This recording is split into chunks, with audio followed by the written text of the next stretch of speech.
Yeah, so before giving the floor to Rob, I'd just like to introduce you properly if I can. So Rob has more than 17 years of experience in cybersecurity.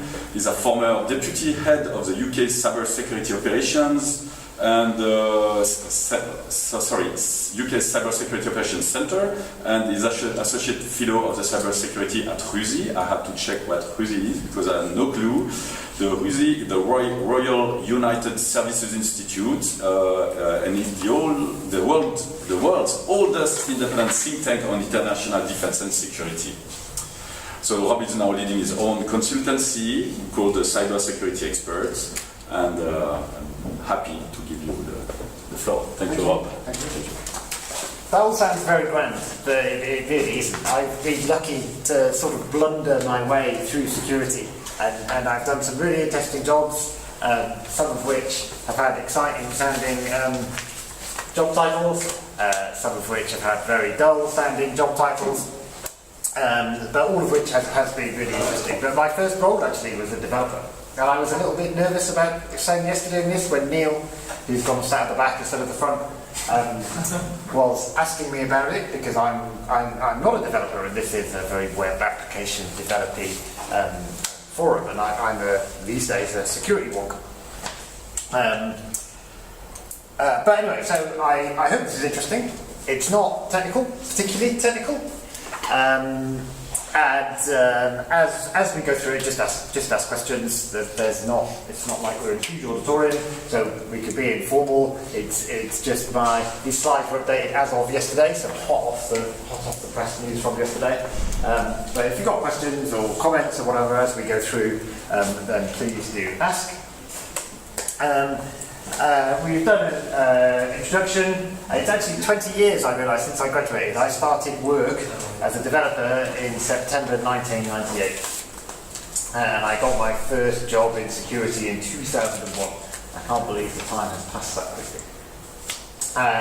And I worked a lot of places over the years, but I did manage to spend 7 years working for the UK government doing security in different roles. I think probably the most interesting bit of that, which I won't talk about here, but I could bore you with for hours, was the London Olympics, 2012 Olympics.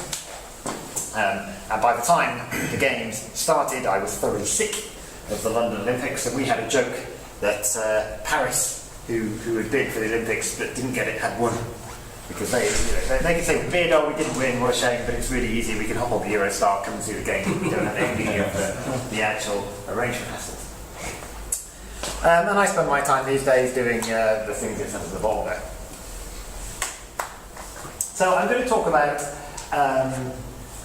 security. We titled the course "Why It Is Hard to Secure Things on the Internet," and so I'm going to talk about why I think that is, in a slightly light-hearted way, and then we'll look at some solutions. But we don't need to look very far these days for evidence of how poor collectively we are at security. And obviously, as a security professional of 18 years, I have to put my hand up and say, clearly, if everything is still this bad, I must have contributed in some way to this situation. What is it we are doing persistently wrong? And how is the situation apparently getting worse? Those are all recent stories. You've probably heard about the British Airways breach. I included that particular headline solely because I'm involved in that story. British Airways, very, very high profile. Used like there's a criminal gang or a technique called mage cart. Super easy. They just compromise websites or third-party websites and inject malicious JavaScript into payment pages. Which, if you can do that, your TLS. The not storing your CVV does you no good at all, because they just capture all the form post at payment time, and they've got all the relevant details they need to further forward. And that is exactly what happened to British Airways. Super trivial attack. Presumably there was some flaw. British Airways have not disclosed how the attackers actually got access, but once they were able to get access to the British Airways webpage, it was super easy for them to include a little snippet, a call out to a domain they control, which loaded the malicious JavaScript on the payments page. And in fact, there's another security guy in the UK. I've done a little bit of work with him because this is really prevalent. There are lots and lots and lots of payment pages out there with this stuff on it, and people not taking any action, so lots of credit card details being harvested. The Toroi.net is a botnet, is a robot network, compromised network of what would have been at one point endpoints, but are now often things like your home routers or your camera or your washing machine or whatever other internet-facing device you have. And Mirai was very prevalent a couple of years ago, and the source code for Mirai is available online, and lots of people have modified it to do lots of different things. And there's a new variant of that spreading now, compromising various IoT devices. And I don't know if any of you have heard of Necrotic. I've actually used Necrotic for quite a long time. I don't have them at home at the moment, but Necrotic do pretty capable, cheap bits of hardware. We used to use them for intrusion detection, because you could buy cheap Necrotic switches, and they were manageable switches, so you could have a span port, if you know what that means. It means you could copy all the traffic which goes through the switch off one port. So they were really useful as a quick solution for IDS. But there is a massive crypto mining campaign taking advantage of a vulnerability in Necrotic routers. And Necrotic have patched the vulnerability. A patch has been available for ages now, but in the best tradition of security, nobody's applied it. So there are lots of Necrotic routers out there, which at the moment are being used for mostly for mining cryptocurrency. But of course, if you've taken over somebody's router, and lots of these things are home routers, you can redirect them to malicious DNS, or copy the traffic, or interfere with the traffic, or do whatever you want with it. And at the moment, the latest update in our bottom's headline, which I was reading yesterday, is there is now somebody apparently who is so fed up of Necrotic owners not patching their kit, he is taking advantage of the vulnerability to compromise Necrotic routers, get an admin console and patch them. So he's now patching all these Necrotic routers. So clearly we're not doing very well. And there are essentially two problems here. I've taken a complex problem. I'm a consultant, you see. So what I like to do, there's a very funny Dilbert cartoon where Dilbert says, I love being a consultant because it combines my two favourite words, con and insult. And so in the best tradition of being a consultant, I take a very complex problem, distill them into 2 bullet points, which are useless to you, charge you a lot of money, and go away. And there are 2 problems here. There's support security, and there is lots of people trying to exploit poor security for a variety of reasons, and lots of tools as well. And I appreciate that. It's lots of problems in one. But I think this second thing, we've had poor security for a very long time. Devices have a history of coming with default passwords. People don't patch whatever the problem might be. But what we are seeing currently is more and more devices online, and more people trying to take over for different reasons. So crypto mining didn't exist as a problem 10 years ago because cryptocurrencies didn't exist. And it's quite interesting actually, in the early days of Bitcoin, we had lots of botnets at the time. There were lots of compromised machines, typically used for send and expand. And in the early days of Bitcoin, people started building botnets to mine Bitcoin. But then it just became ridiculously inefficient to do that. You need millions of computers to compete with the Chinese gaming bricks. So people stopped doing it. And it went away as a problem for several years. But now there are loads and loads and loads of cryptocurrencies, some of which are easier to mine than others. It's come back again as a problem. And if you happen to get an opportunity to go and sit at a security operations centre, you will see their intrusion detection systems will be firing all the time. And it will be so noisy. It will be lots of people browsing and sites trying to just mine cryptocurrency from the browser, basically. JavaScript that only runs while you're on the website, and they just try and steal some of your CPU time. So it's become massively popular again because people make money out of it. So let's talk about problem 2 to start with. Everybody knows that's what hackers look like. I have no idea why that is such a prevalent meme. But we're going to talk about people and ways of finding vulnerable devices in applications.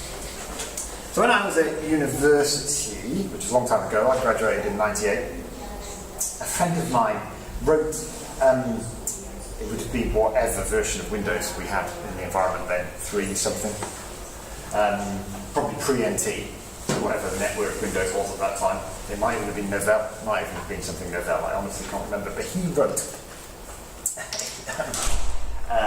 if anybody ever questions me on this, I'll deny it. He wrote a little program that was a fake log on screen, basically. So you sat down and you went to log in, and you just presumed you think you've got the password wrong. And so I'm explicitly putting the blame on him. He harvested a bunch of people's new-based passwords, and then we had an exciting evening, logging in as them and browsing what existed of the internet and messaging people pretending to be from them, things like that.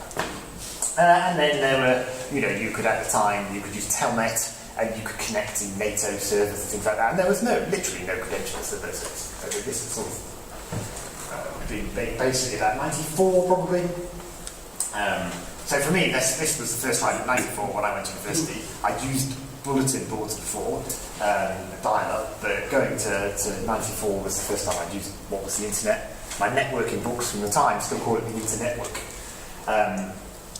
Anyway, my long rambling point is, at that time, even though we were really interested in security and hacking and all that kind of stuff, there wasn't really very much to do, right? Nobody had websites particularly. I did. I remember going to a nightclub and it had a computer in the corner, KLF or somebody, DJing, and they put a computer in the corner on the internet, which is massive, absolutely massive. And I had a webpage hosted on a friend's machine, and I insisted on showing people. It was super slow as well, and lame, but I think. Anyway, even though we were really interested in security and breaking things and things like that, there wasn't really much you could do. It was sort of early days. Whereas now, if you have an interest in security and you like hacking things, it's really easy to do, and there are lots and lots of things to hack. So contrary to the popular thing, hackers are not necessarily elite coding ninjas in hoodies. Lots of times they are people running scripts, following instructions, or using automated tools. Now I have this in my browser. I'm one of these people who has 6 million browser tabs. This is just Chrome. You should see Safari.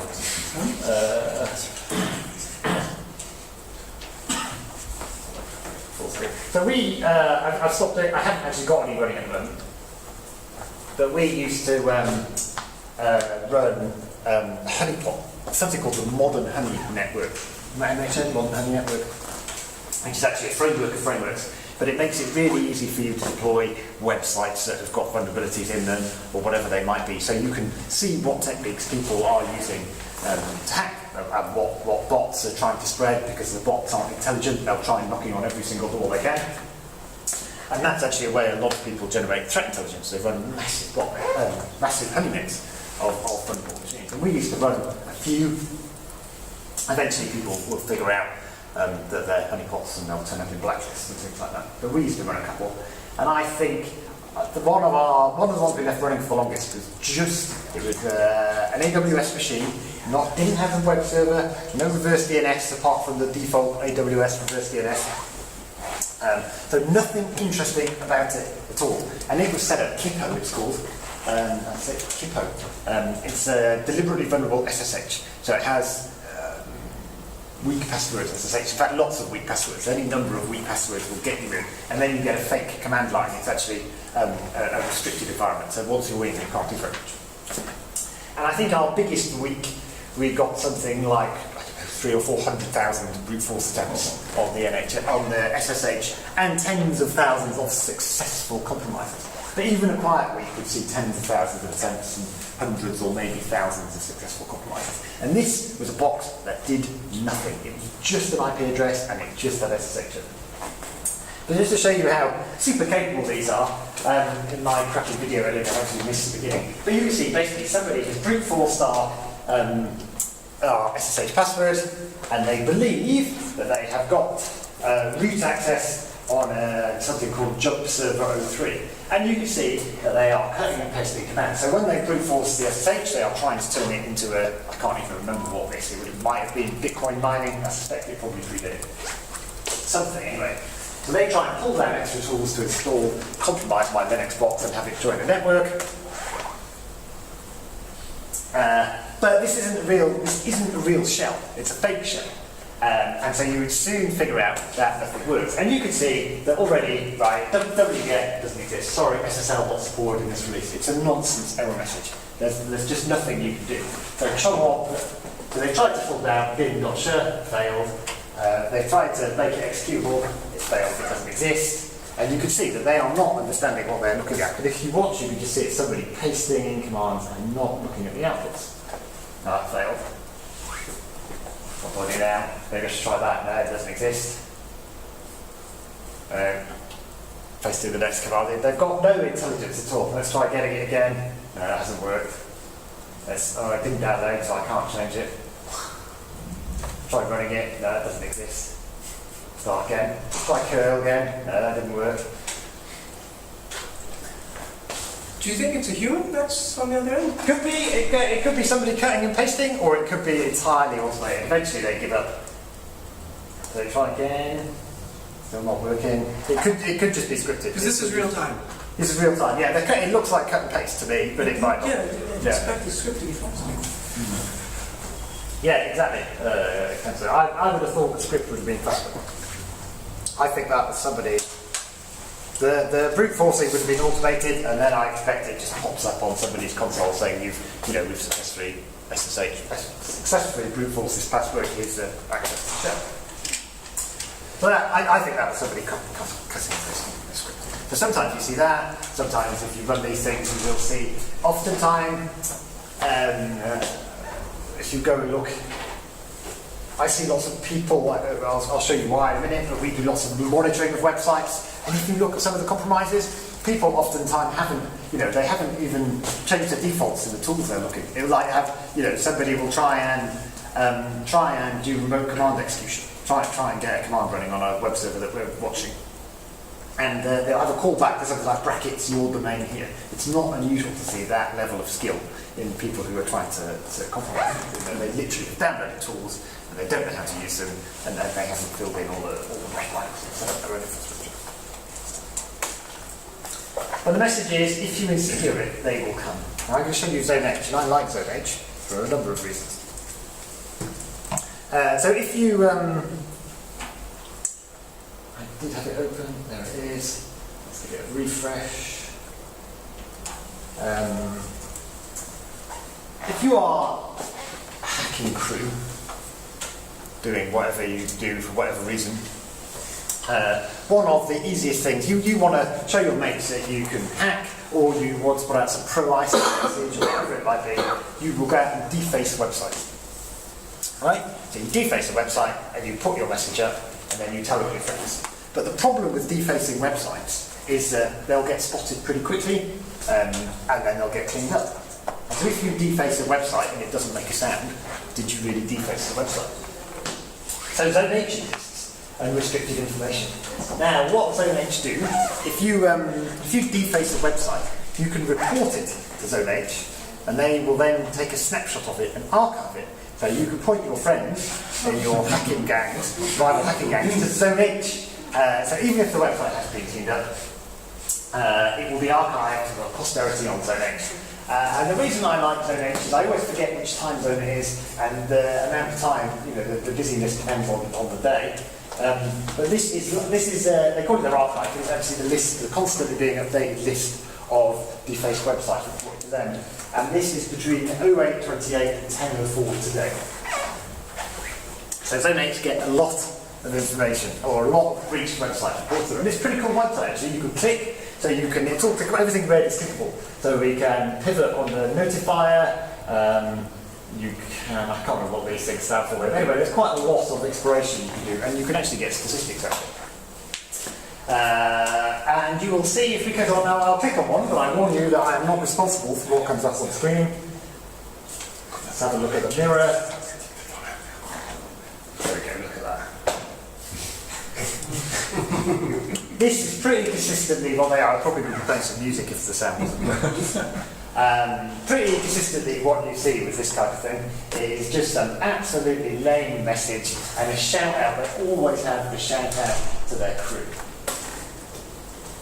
There we go. Yes, I am a criminal. This was going on for ages. But that is it's not, these websites aren't being breached by the GRU sat in their offices in Moscow, or whoever it might be. This really is people with a very low level of skill who are uploading. I do like all the stuff that's scrolling up here. This word cloud, black web, what lit 1337. Let's call it.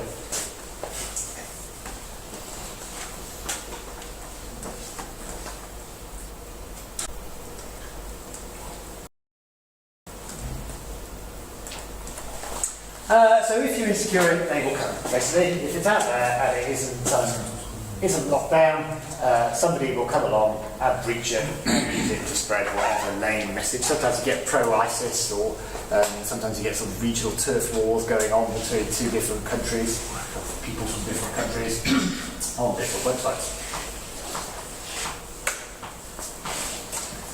So there are lots of ways to find vulnerable systems, which hopefully can also be used by defenders. There is Nmap, and if you've ever wanted to see, Nmap has been around for absolutely ever. It's short for Network Mapper. And if you ever want to, be nostalgic and remember what the internet used to look like, the Nmap page is the place to start. And if you ever want to lose a Sunday afternoon, type man Nmap on the command line, because it is massive. There are vast amounts of things you can do with Nmap, but at its most basic, it's a network scanner. You give it a single IP address or a host name or a net block or whatever you want to do, and it will go away and it will do a TCP or a UDP scan of that device. So it will try and connect to open ports, and then depending on your settings, it will try and work out what the operating system is. It can do some banner grabbing to see what's actually listening on the ports. And it can do, it has a whole scripting engine behind it actually, so it can do whatever you want really, but there's a smallish number of switches. You could do some sort of basic vulnerability scans and network mapping with it.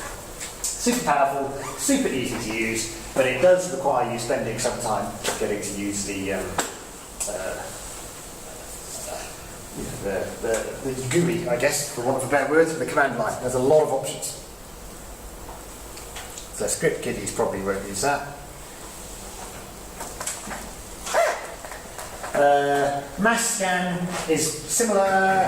It was developed by this guy Rob Graham, and it can scan the entire internet in under 6 minutes, transmitting 10 million packets per second. With the caveat, of course, that your hardware and network connection has to be able to support that kind of throughput. But in theory, it can. And you see MassScan used quite a lot because it is more efficient and can be set up in a more efficient way than Nmap. So Nmap is great if you want to target your corporate network or you've got a relatively small range of IP addresses. But if you really want to go large, then MassScan is the way to go.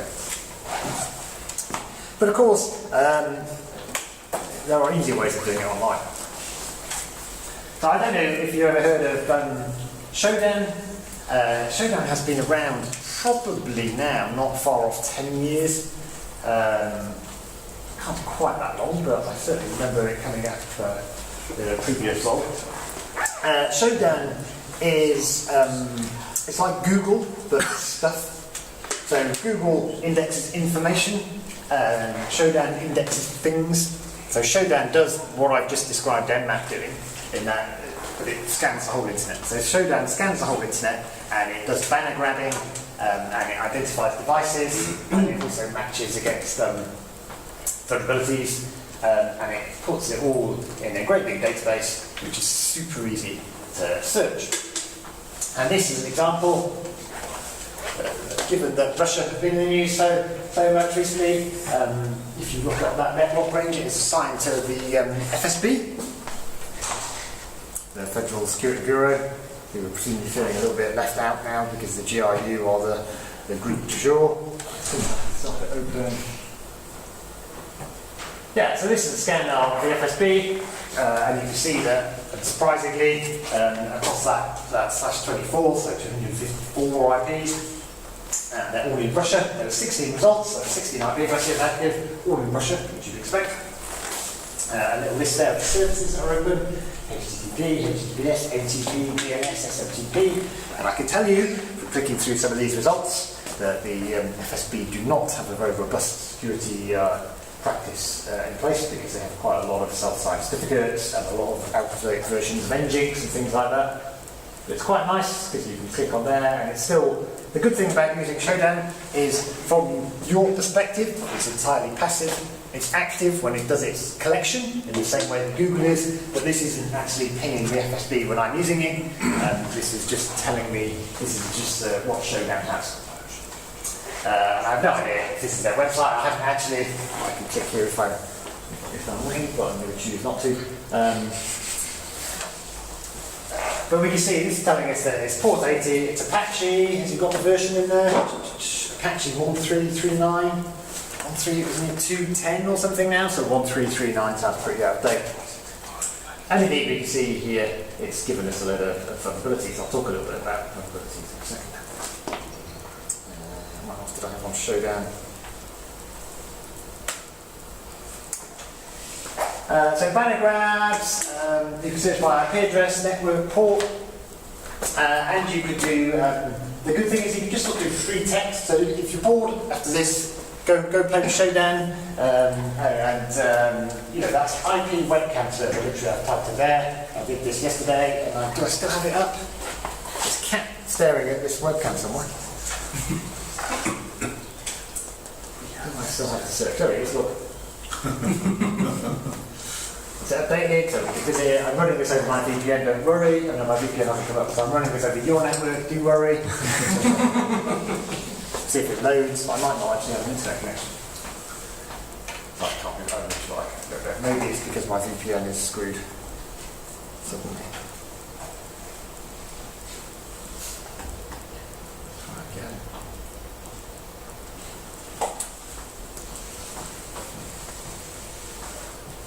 Anyway, so if you can, Showdown will take a little snapshot as well. So that was yesterday. That was somebody's webcam in a not particularly well kept looking place. There's lots more things you could do with it.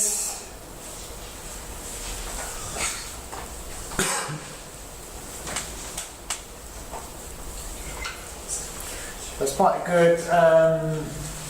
Images is quite good, so you have to. Showdown does a sort of basic stuff for free, and then it unlocks. So if you want to do like search and net block, you have to sign up for an account, but you could do it with a free account.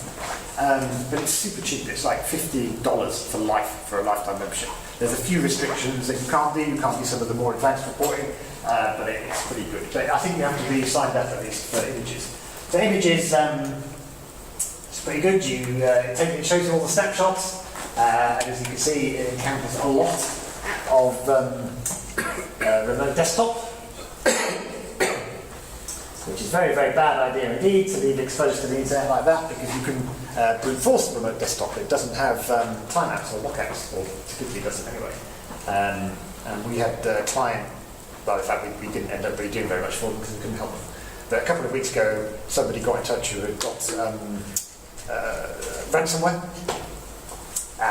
So all they were a company in the UK, small company, but they obviously had very poor internal security, meaning once one server had been breached, the ransomware was able to self-propagate around all their servers, and so they literally couldn't function, even their website was down. But the access was through RDP. They had RDP open to the internet because people use it for remote admin, which is a very bad idea. And they paid the ransom, which was 20 Bitcoin, I think, which is pretty expensive.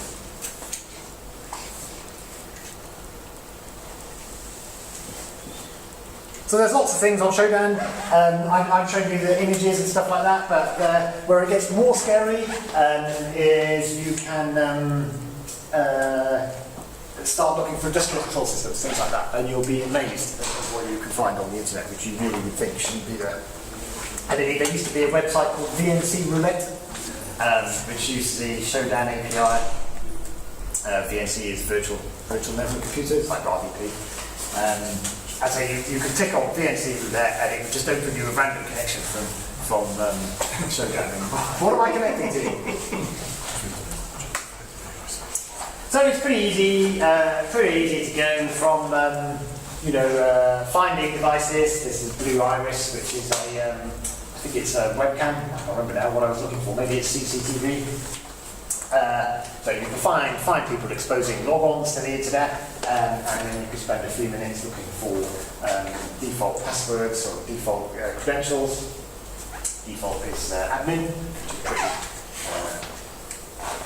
is not unusual. And in fact, there are whole password lists out there. If you search for default credential password list, you will find enormous password lists which you can search by device to find default sets of credentials.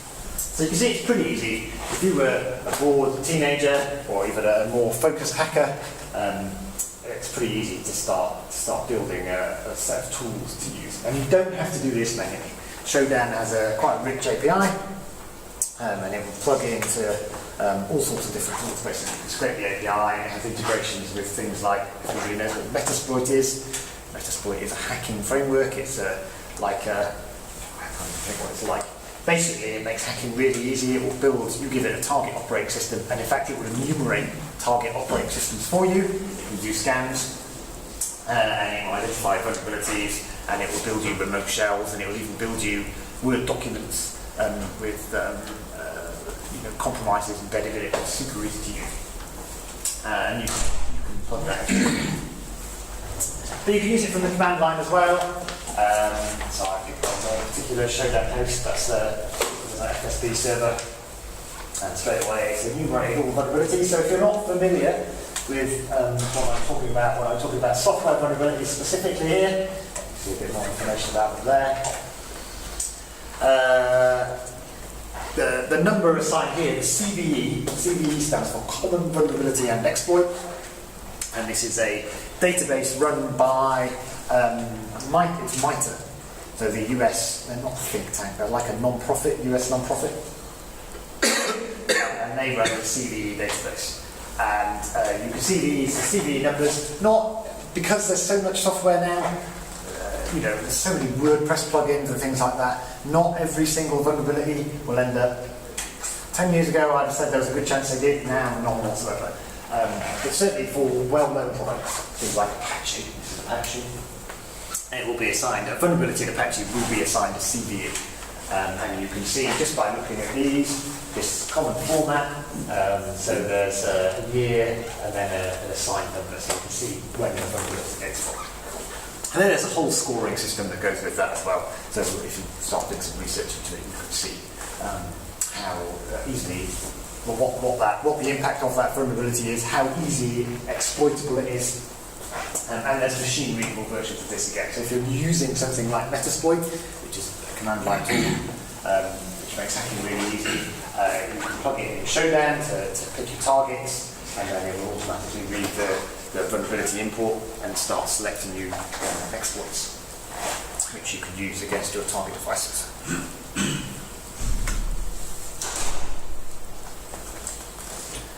So it's very easy to find vulnerable devices. And if you have said vulnerable devices, that's not very well written, is it?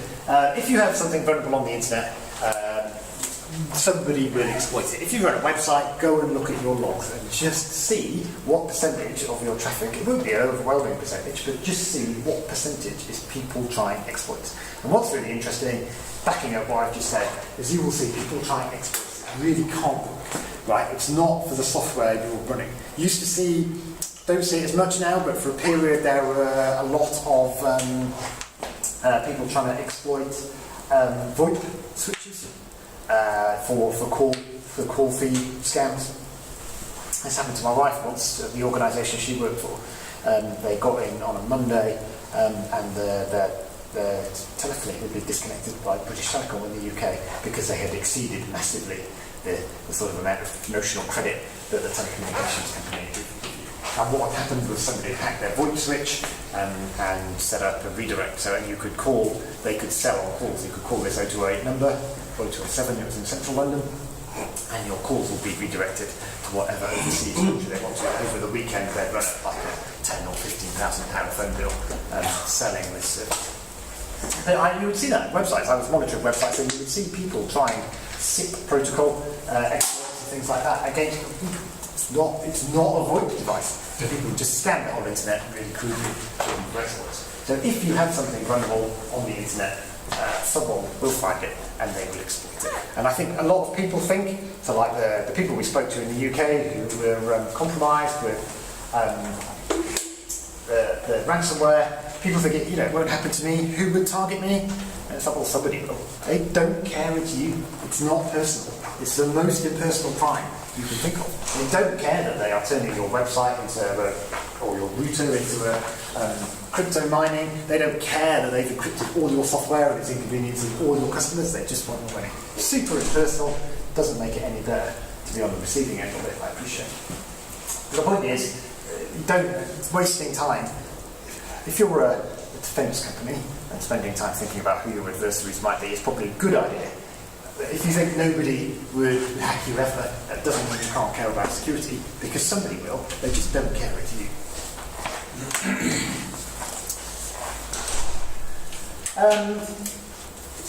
How we end up here is probably a bigger question than you want to hear me talk about for the rest of the time we've got. Something that's changing now, and I think very rapidly, is with the IoT, Internet of Things, is we are seeing lots of devices out there which do not, or which have not learned any of the lessons of the past decade, or 2 or 3 or 4, or however long it is decades. They are really cheap. They have, which isn't necessarily a bad thing, but they have often, as I've just shown you, your IP cameras come with default credentials. Sometimes with default credentials that you can't change. That's not as unusual as you think, so even if you try and do the right thing, you can't. They come with pre-shipped with out-of-date or vulnerable operating systems, or even if they are shipped with everything up to date and working, they have no patch mechanism, which means when vulnerabilities are discovered in the software that they are running, there is no way to fix it. So I do think we are sailing into potentially a bit of a nightmare. I think right now something that's saving a lot of people is NAT, Network Address Translation, meaning that while we are still mostly on IPv4, a lot of these vulnerable fridges and TVs, because you see loads of things, people talk about exploits in Samsung smart TVs and stuff, which are potentially quite bad from a privacy perspective, but they're really hard to exploit because most of them are on home networks. They're behind a firewall they're not directly addressable from the internet.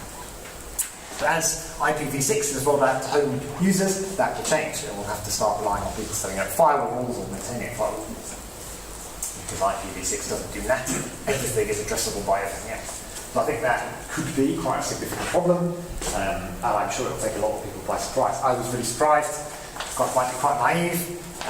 One day I turned on my device and was doing, I can't even remember what I was doing, possibly something with a VPN, and I used Google, asked Google what's my IP, and it gave me an IPv6 address. And I was like, whoa.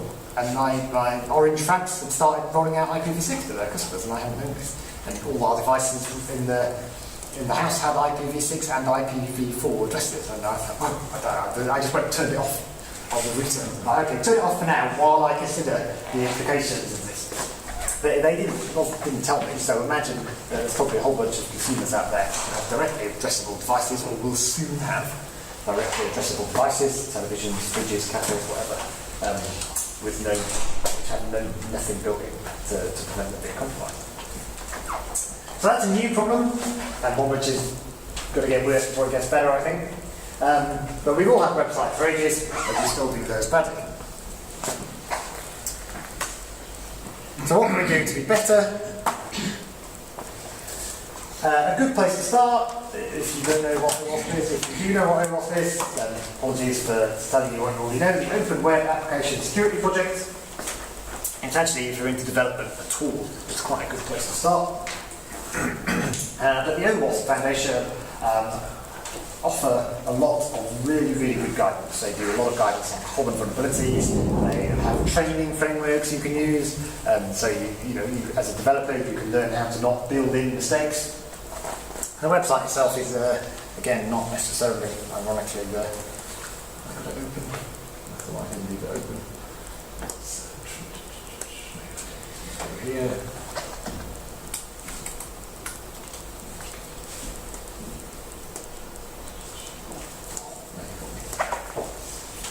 It's just a wiki format website. It's quite hard to find things, but there is a lot of information on here.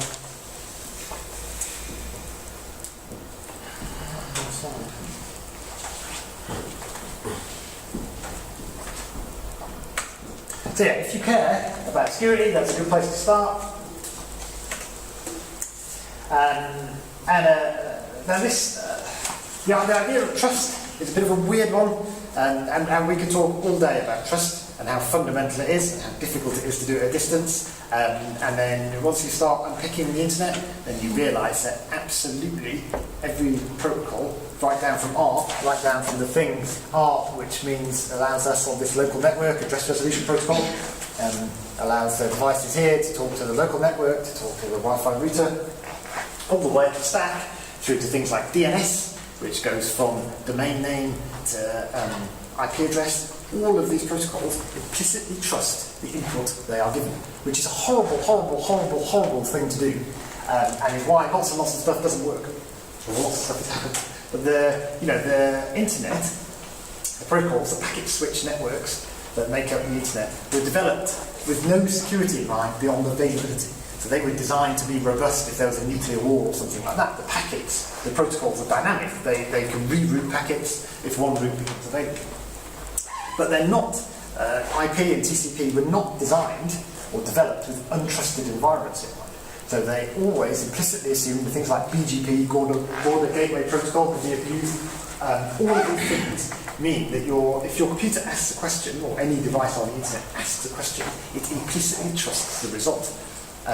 Which is fine if you're running in a trusted environment, but not if you're running on a global network where lots of our network, or global network of networks, where lots of those component networks are not trusted, and lots of people on those networks aren't trusted either.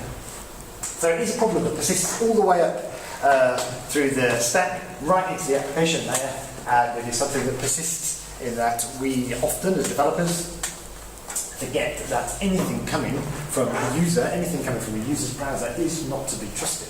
We do not know what state that device is in, we do not know what users are doing, and we cannot trust, we cannot make any assumptions about the data that they give us. There can be code snippets, pricing information, account numbers, still really common, direct object access, is that what they're called, weaknesses, whereby I log into my frequent flyer, change the account number in the top, and bam, I can see somebody else's code. Somebody else's details. That happens a lot, and it happens because whoever's coded the back end has assumed that the account number that they are given is trusted, that it's valid, that the user hasn't interfered with it. So this, the problem with trust, trusting import is a big one. But the most common and damaging that we see is tricking a server or browser into treating untrusted import as code. So things like SQL injection, where you trick the web backend into treating something that should be a search item or an input term as actual SQL, structured query language. And things like cross-site scripting, where we trick browsers into believing content that should be untrusted has been loaded from a trusted source. And OWASP has lots and lots of details on this. The OWASP Top 10, I think they do it every 2 or 3 years. And they redo the every now and again. But straight away at the top is injection. I once had, I don't do a massive amount of penetration testing, security testing. And I do remember once being able to exploit, somebody had built a back button. So you could use a back browser button, but if you click it generated a return to previous page link. But obviously it built that using the referrer. So it used the referrer parameter to build a link back to the page that you, the visitor, had come from. But the referrer comes from me, the visitor. So actually, you could put anything in there. So that you could get it to run, I proved it with a vulnerability by having it do the little cross-site scripting pop-up, because I submitted the referrer to the web application. The web application trusted that it was a genuine, that it was actually a link, and embedded it in the page that was returned back to my browser. So anything, any content that comes from the browser to your web application should be treated as untrusted. So the OWASP Top 10 is fantastic, it's a great resource. Depressingly, it doesn't work at all, as you can see from the top 10 for 2013 and 2010 respectively, in that they are more or less identical. So I think they got rid of cross-site scripting. I think cross-site scripting, which is number 3 there, has been bundled into injection now. Oh no, it's down there, 87. At least it's gone down a little bit.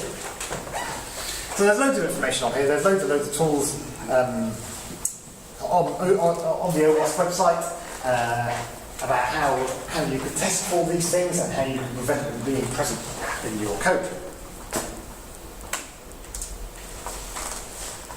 So there's 2 things that I think would help to do better. 2 things that I think are done badly at the moment. So firstly is better training. I do quite a lot of security training, and it's quite often focused on fairly basic user awareness training or sort of niche security skills. So because I've done a lot of incident response work, I do a lot of training in that space. I was in Thailand a couple of weeks ago, training security operations staff. But I do think there is value in security training or embedding security training as components of other training across the whole board of skills that people have, certainly when they are developing. So the best kind of vulnerability is one that isn't there. Right. If you write better code, the vulnerabilities aren't there, which means they can't subsequently be exploited. But the other thing is better testing. A lot of people think security is really hard, and I'm living proof that it isn't. Because if I can do it, anybody can. It's not, I've fallen into security a long time ago now.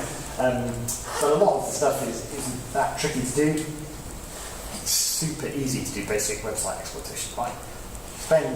Spend 10 minutes, half an hour on the OWASP website. There's something called the Damn Vulnerable Web App, which you can run yourself, and then start practicing your techniques, and then you can start putting that security testing into your environment. It's really easy. But people think security testing is really difficult, and so they wait until they're about to. Classic project management model, which involves security, is last thing before go live, do something about security. And oftentimes that's penetration testing. And all penetration testers will do, certainly against the web app, is try a bunch of things that we've already talked about, and you can go and look at the OWASP. And so people think it's really hard, and they do it last, and they spend quite a lot of money, and either they get an unsatisfactory result, or they have a bunch of stuff to fix, which is really expensive and difficult, because you want to go live tomorrow. But actually, unit testing of security is not that hard. You could do it. You should embed security testing into every phase of your testing. Check for these common security vulnerabilities. It's really easy. Like a quote, literally a quote you can use to test for SQL injection. A single quote. Stick that into a search box or an input form. Submit it and see what you get back. What error do you get back? If you get any kind of database error back, then that tells you that that quote has been submitted as part of the SQL structure and has broken your SQL, and you are seeing some sort of error saying this is invalid SQL. And no user input should ever be able to do that. It might not be valid user input, but you catch it, you throw it away, or you parameterize it, or whatever you do to fix that. But literally just doing a single quote can catch SQL injection. Things like that. Super trivial to do. And so I think if people did more testing, more security testing, if people realise how relatively easy it is to do security testing and how many tools can make it easy for you as well, they would do it earlier, do it more often, and far fewer vulnerabilities would make it into live environments. If you're developing good devices, this was just released yesterday. I don't know why they did it on Sunday. But so the UK government yesterday released, maybe they thought they'd be quiet news day, a code of practice for consumer IoT devices. And what they are saying is they would quite like people who are developing IoT devices, I'm sure they have a definition of IoT, to sign up to ensure it meets these requirements, which is a bunch of good things to do anyway. As you'll see at the top, no default passwords, quite a good one. I won't go through them all. So again, they're not necessarily things that are hard to do, but they're things that if you catch and think about, build into your development life cycle early, you will be able to do. And a bunch of basic steps would make this sort of problem we are definitely having now, and it's going to get worse with IoT devices, a lot less impactful.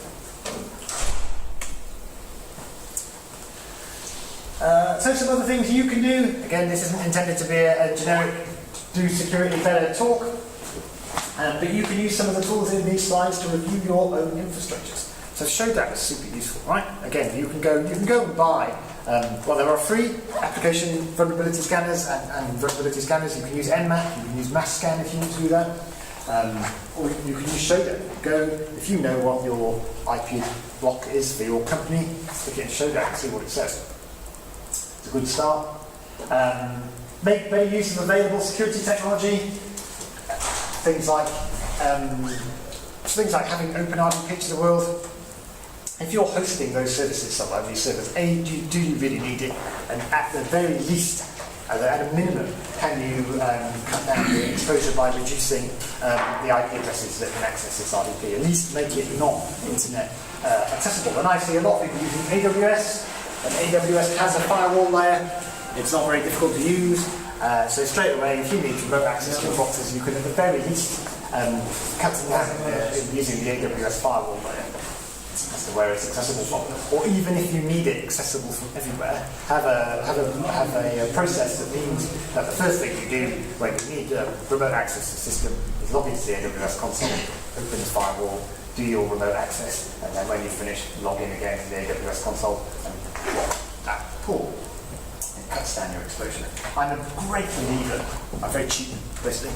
So I'm a great believer in bleeding as much as you possibly can out of what you have available. And certainly a lot of hosting providers, the decent, Azure and Google and AWS provide quite a lot of security tools for free. You can use content security policy on websites to define approved sources of content for visiting browsers. It's not a panacea, because if somebody can compromise your website, they can presumably change the CSP, or they can compromise one of the websites you do trust. But it is a way of ensuring that if anybody injects code into your website and they have www.baddomain.com in there, the browsers won't load code from that source. And there's a guy called Scott, got his website up, I think. Scott Elm, he's done loads of work on this. Some of the stuff I think is possibly perhaps not that easy to implement in a corporate environment, but a lot of the basics is easy to do and it's worth doing, and he's written some tools and lots of really good introductions to it. Again, it's quite a complex topic, but it's not that difficult to follow. And it's baked into modern browsers. You don't need to deploy any new technology or do anything different to what you do now. It's there, it's understood, it works. Web application firewalls. So a firewall I've just talked about in the Amazon context, the AWS firewall is dumb. Literally all it knows about is TCP or UDP, so you can say allow access to SSH on these IP addresses. Whereas web application firewalls are smarter in that they understand the application layer and they can look for things like SQL injection, cross-site scripting, and block basic attacks. And indeed block complex attacks as well. There's something called Mod Security. It's open source and free. It's a plugin for Apache and Nginx as well. I think there might even be a Windows version now for IIS. And OWASP maintains a core rule set. So Mod Security is rules-based, but OWASP, the core rule set, is pretty good. And there are pretty cheap commercial rules that you can sign up for. And again, it's better not to have these vulnerabilities there in the first place, but if you're worried about it, a good web application firewall is an extra stopgap. And also, as new vulnerabilities are discovered, so the problem with hosting something on the internet, of course, is it can be completely secure one day, and then the next morning you come in and it isn't anymore, and it's not because you've changed anything, it's because somebody's discovered a vulnerability in some software that you're using. And the good thing about some of the WAFs is that they will have just-in-time patches, so they will see how these are exploited, and somebody will push out a rule that blocks the exploitation. So even if you are vulnerable, the WAF will block the traffic. And finally, given my security operations background, security monitoring, so you can't respond on block bad things if you don't know that happening. So if you are hosting websites or devices, or whatever it might be, collect the logs and analyze them. And again, there are lots of tools that allow you to use this.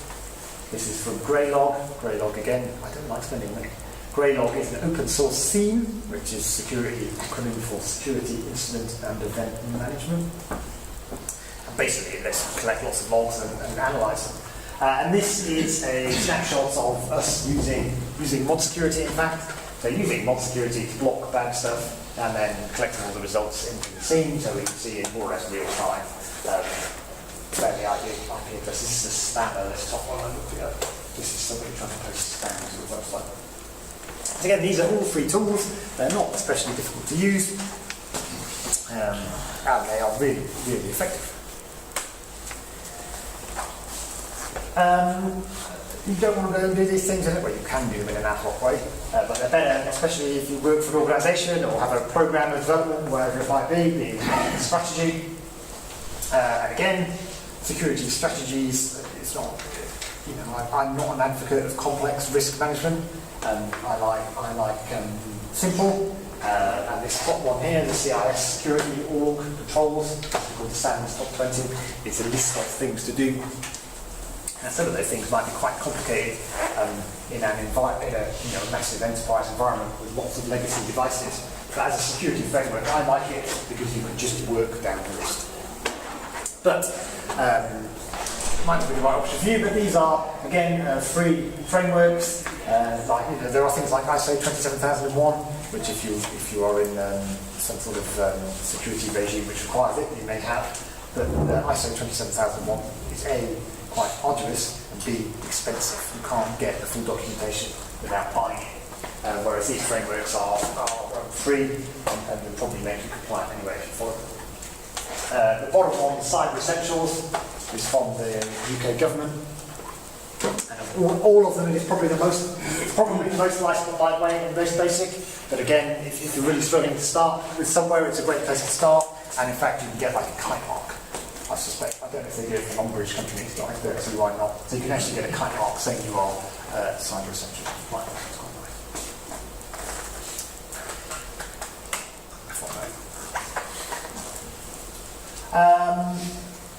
So the key takeaways, isn't it, takeaways?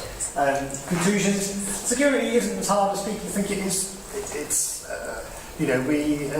basically usually a series of fundamental errors. And if we can avoid making those relatively trivial errors, our products and environments can be much more secure. And I'm not going to say that running a security program across a large corporate is a simple task. It's not. But lots of the individual components themselves are not necessarily that complicated. And I think one of the bigger flaws we have, and this is true of networks, as I've said, but I can't go into that. But web applications, we could do better. If we bake in security measures earlier and ensure vulnerabilities don't exist, products and applications will be more or less. But if it is insecure and it is on the internet, it will eventually be exploited. There's no question. It doesn't matter that you haven't got anything people want to steal or you don't think you are interesting to hackers. They don't care. They'll come knocking anyway. And as you can see, if you Google hacked road signs, you'll find lots and lots of examples like this. There was one, there's a really great one in Croydon in the UK, but it's not really clean enough to call it a sign. Croydon's a bit of a dump, and the road sign, as you were approaching Croydon, said in not polite terms what I just said there. So if it's online, somebody will find it and mess with it. And in fact, if you Google hacked road signs, you'll find lots and lots of instructions on how to find these things and how to try and change the recipes. So. Sure.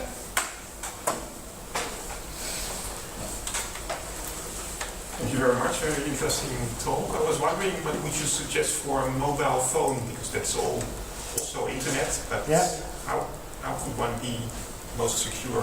So I don't think that at the moment there's a lot of value in. You can get antivirus for mobile phones. I don't really recommend it because pretty much all the, as in I don't think it's necessary, because pretty much all the malware on mobile phones is installed by people themselves. Doing it. Most of it is Google Play Store. It's stuff in the Google Play Store, and people say, "Oh yes, I'll download this," and "Oh yes, I need permission to my pictures and my location and whatever it might be." The platforms themselves are pretty robust. So modern Android and certainly iOS are pretty hard to hack. So I would just recommend that you have a passcode enabled. That it's encrypted by default, which they are now. I think Android is as well. And then you can run VPN software on them if you want to. If you are browsing from hotels or public Wi-Fi, then you're worried about that. But otherwise, don't jailbreak them. Most of the security things for mobiles, and certainly for iOS, are things not to do rather than things to do. So don't jailbreak them. Don't turn off the passcode or the biometrics. Don't install crazy apps from third parties, which you can't without jailbreaking the iPhone. But otherwise, there's not a lot of measures really. They do most of it by default. They're pretty robust. Seriously, if you want to be, I genuinely went to a sporting federation actually. You could, if you're worried, use Office 365 or Gmail. Give everybody Chromebooks or iPads. iPad's quite an expensive route to go down. Chromebooks are cheap, but they're both very robust operating systems. And so if you remove a lot of the times, a lot of the problems I deal with, it's still sort of managing people, right? You can set everything up really nicely, and then somebody will want access to this application or that application, or they'll get this email with this Word attachment, and they'll run it. And because Windows is heavily targeted, just because it's so widely used, that's why Windows 10 is actually pretty good. But just because it's so widely used in the enterprise, if you are going to invest time and money in developing malware and finding exploits, you're going to do it in Windows. So simply by using, if you've got relatives who are worried about security, give them iPads. It can't stop them visiting fake bank sites and giving away their details, but it can stop them compromising the device. It means the device is going to be pretty trustworthy. There's nobody is randomly hacking iPads because it's really expensive to get the vulnerabilities for them. They're very hard to get. So only really important people will have their iPads compromised. They're pretty safe. Chromebooks are pretty robust. So you can actually make your sort of home computing environments quite robust. Just depends on how much sort of general compute power you want. Sorry, I went off on a bit of a random. I'm hanging around for lunch, so questions at any point. Yeah, thanks a lot. Thanks a lot.